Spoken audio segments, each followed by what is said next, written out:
দেশ থেকে বিদেশ, খেলা থেকে বিনোদন, সব ধরনের খবর নিয়ে আমি মিঠু শুরু করছি নজরের দুনিয়া। লেক ভিউ হাসপাতাল, সময় অসময় সব সময় আমাদের পরিষেবা modular OT, paediatric surgery, plastic surgery, general surgery, neuro surgery, urology, gastroenterology, gynaecology, orthopaedic, ENT, chest সমস্ত অভিজ্ঞ চিকিৎসকদের দ্বারা চিকিৎসা করা হয়। সর্বোন্নত আইসিইউ, এইচডিইউ, প্যাথোলজি, সমস্ত রকমের USG, CT scan, X ray, FNAC, biopsy, tapping. শুধুমাত্র আমরাই পারি স্বল্প মূল্যে অত্যাধুনিক প্রযুক্তির চিকিৎসা। কলকাতা ও হায়দ্রাবাদের বিশেষজ্ঞ চিকিৎসকদের সুপরামর্শ। নিজস্ব ফার্মাসিতে 20% ছাড়ে ওষুধ। প্রতি রবিবার প্রসূতি মায়েদের বিনামূল্যে ইউএসজি পরিষেবা। ঠিকানা লেক ভিউ হাসপাতাল, লালদিঘি মোহনা বাসস্ট্যান্ডের পিছনে, বহরমপুর, মুর্শিদাবাদ। পাঞ্জাবে জঙ্গি হামলা, অমৃতসর জলন্ধরে বিএসএফ এর দপ্তর ও ক্যাম্পে পরপর বিস্ফোরণ। পাঞ্জাবে জঙ্গি হামলা, অমৃতসর জলন্ধরে বিএসএফ এর দপ্তর ও ক্যাম্পে পরপর বিস্ফোরণে ব্যাপক আতঙ্ক ছড়িয়েছে। এই ঘটনায় হতাহতের খবর না পাওয়া গেলেও নড়েচড়ে বসেছে পুলিশ ও কেন্দ্রীয় সংস্থা। গোটা রাজ্যে নিরাপত্তা বাড়ানোর পাশাপাশি শুরু হয়েছে নজরদারি। পাক সীমান্তবর্তী পাঞ্জাবে এহেন ঘটনার সন্ত্রাসবাদের গন্ধ পাচ্ছে গোয়েন্দা বিভাগ। পুলিশ সূত্রে জানা যাচ্ছে, মঙ্গলবার সন্ধ্যায় প্রথম হামলার ঘটনা ঘটে জলন্ধরের বিএসএফ চকে, বিএসএফ এর সদর দপ্তরের কাছে। ব্যস্ত এলাকায় পার্ক করা একটি স্কুটারে বিস্ফোরণ ঘটে। ঘটনার জেরে আগুন ধরে যায় স্কুটারে, এলাকায় ব্যাপক আতঙ্ক ছড়ায়। ঘটনার কয়েক ঘন্টা পরে দ্বিতীয় বিস্ফোরণ ঘটে মঙ্গলবার গভীর রাতে অমৃতসরের খাসা এলাকায়। এখানে বিএসএফ ক্যাম্পের পাশে এক সেনা শিবিরের বাইরে বিস্ফোরণ ঘটানো হয়। জায়গাটি আটারি ওয়াঘা বর্ডার থেকে মাত্র 15 কিলোমিটার দূরে। প্রাথমিক তদন্তে জানা যাচ্ছে, রাতে মোটরসাইকেলে চেপে আসা এক সন্দেহভাজন গ্রেনেড ছোড়ে সেনা ক্যাম্প লক্ষ্য করে। অমৃতসর গ্রামীণ পুলিশের এসপি আদিত্য ওয়ারিয়ার জানান, রাত 10:30 থেকে 11টা নাগাদ সেনা ক্যাম্পের বাইরে বিস্ফোরণ ঘটে। ঘটনার পরপর পুলিশ ও সেনাবাহিনী গোটা এলাকা ঘিরে ফেলে। পুলিশ জানিয়েছে, আমরা গোটা বিষয়টি খতিয়ে দেখছি। ফরেনসিক দলও ঘটনাস্থলে রয়েছে।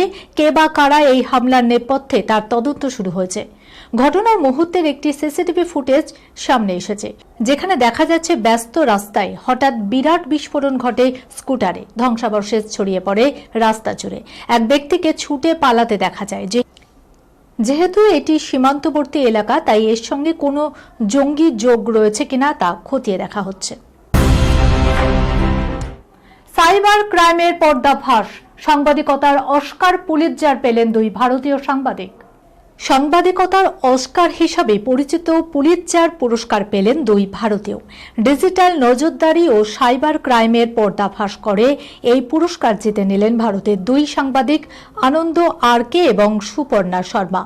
সোমবার ওই 2 সাংবাদিক এই পুরস্কার সচিত্র রিপোর্টিং ও কমেন্ট্রি বিভাগে, পাশাপাশি এই বিভাগে পুরস্কৃত হয়েছেন ব্লুমবার্গের সাংবাদিক ন্যাটালি ওবিকো পিয়ারসন।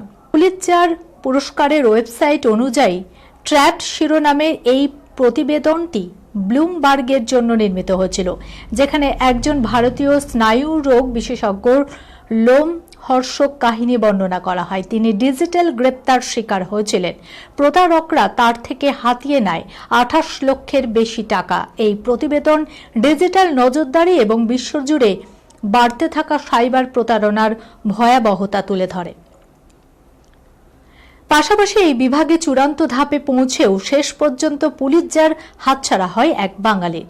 তিনি দেবজ্যোৎ ঘোষাল। দক্ষিণ পূর্ব এশিয়া জুড়ে বিস্তৃত সাইবার অপরাধ এবং মানব পাচার চক্রের র্যাকেট ফাঁস করেন তিনি। তার প্রতিবেদনে উঠে আসে কিভাবে অপরাধীরা ভারত সহ বিভিন্ন দেশের মানুষের সঙ্গে সাইবার অপরাধ চালাতে মানব পাচারকে হাতিয়ার করে। তাদের বছরের পর বছর আটকে রাখা হয়। দেবজ্যোৎ ঘোষাল বর্তমানে ব্যাংকে থাকেন। উল্লেখ্য, পুলিৎজার মঞ্চে বাঙালির আধিপত্য এই প্রথমবার নয়। বিখ্যাত সাংবাদিক জোসেফ পুলিৎজারের নামাঙ্কিত এই সম্মান 1937 সালে প্রথম কোনো ভারতীয়র হাতে উঠেছিল। তিনি ছিলেন গোবিন্দ বিহারী লাল। এরপর 2000 সালে ইন্টারপ্রেটার অফ মেলাডিজ বইয়ের জন্য এই পুরস্কার পান ঝুম্পা লাহিড়ী।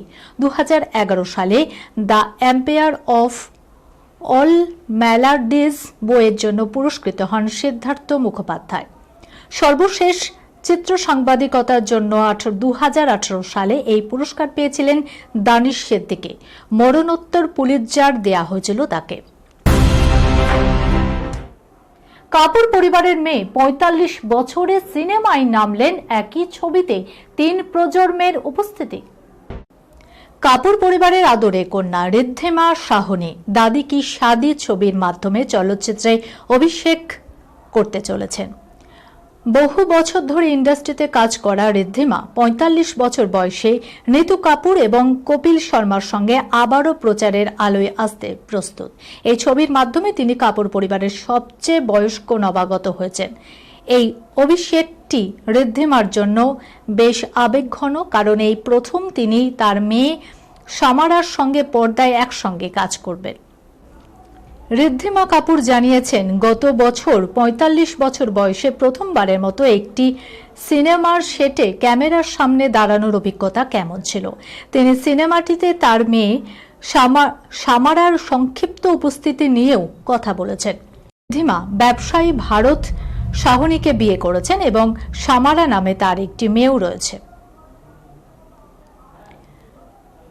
ঋদ্ধিমা কাপুর সাহনী বলেছেন, এই অভিজ্ঞতা সত্যিই অনন্য এবং আবেগঘন।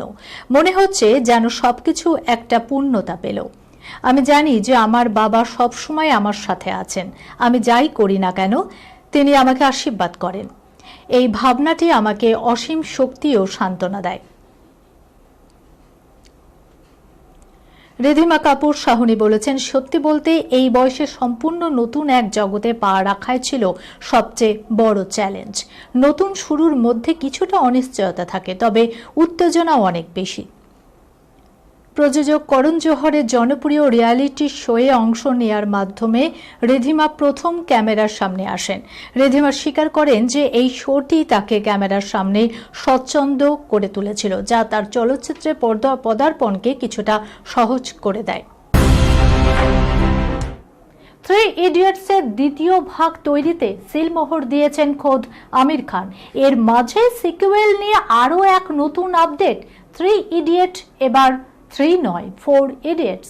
সিকুয়েলে ভিকি কৌশল। বলিউডের ক্লাসিক কাল্ট মুভির তালিকায় অন্যতম রাজকুমার হিরানি পরিচালিত 3 ইডিয়টস। আমির খান থেকে শর্মন জোশী, মাধবন, করিনা কাপুরের নিখুঁত অভিনয়ে সিনে বিশেষজ্ঞরা দাঁত ফোটাতে পারেননি। প্রত্যেকেই নিজের জায়গায় 100% পারফেক্ট বলেই দাবি করেছিল দর্শক থেকে সমালোচক।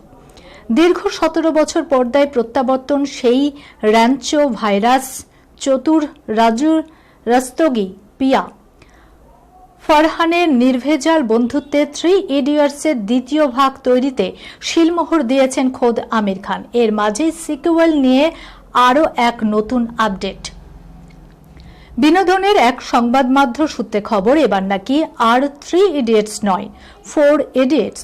আমির শর্মান মাধবনের সঙ্গে বন্ধুত্ব করতে আসছেন বলিউডের আরও এক জনপ্রিয় অভিনেতা। তাকে নাকি চতুর্থ ইডিয়টের গুরুত্বপূর্ণ চরিত্রে ভাবা হচ্ছে। সিকুয়েলে 3 বন্ধুত্বে এন্ট্রি নিচ্ছেন কে? ইন্ডাস্ট্রির অন্দরে কান পাতলে যার নাম শোনা যাচ্ছেন তিনি আর কেউ নন, তিনি হলেন ভিকি কৌশল। সূত্রের খবর, আমির খানের সঙ্গে স্ক্রিন শেয়ার করতে এবং অত্যন্ত পপুলার এই ফ্র্যাঞ্চাইজির অংশ হতে ব্যাপক আগ্রহী ভিকি। যদিও এই বিষয়ে সিনেমার নির্মাতারা বা ভিকি কেউ এখনো পর্যন্ত আনুষ্ঠানিকভাবে কিছু ঘোষণা করেনি, তবে জানা যাচ্ছে ইতিমধ্যেই আমির খান ও রাজকুমার হিরানির সঙ্গে প্রাথমিক বৈঠক সেরে ফেলেছেন ভিকি কৌশল। চরিত্রটি তার পছন্দ হয়েছে বলে খবর। সিনেমার সম্পূর্ণ স্টার কাস্টের সঙ্গে সময়সূচি নিয়ে আলোচনা পর্ব বাকি আছে। আমির খান 3 ইডিয়টসের সিকুয়েলের খবর নিশ্চিত করে বলেছিল, প্রথম ভাগের মতোই একই রকম হাস্যরস ও ছক ভাঙা গল্পের রসদ থাকবে। 10 বছর এগিয়ে যাবে 3 ইডিয়টসের দ্বিতীয় ভাগের গল্প। সম্ভবত সেই কারণে ভিকির যোগদান বলে মনে করা হচ্ছে। 4 ইডিয়টস প্রথম পর্বের জনপ্রিয়তাকে ছাপিয়ে যাবে বলে জোর গুঞ্জন নেট ভুবনে। সিনেমার শুটিং শুরুর নির্দিষ্ট সময় নিয়ে কিছু না বললেও আমিরের পরবর্তী ছবি 3 ইডিয়টস হতে চলেছে তা নিশ্চিত করেছেন আমির। এই খবরের সঙ্গে শেষ করলাম আজকে নজরে দুনিয়া। আপনারা দেখছেন টিভি 24 বাংলা, সংবাদ বিনোদন সারাদিন সারাক্ষণ।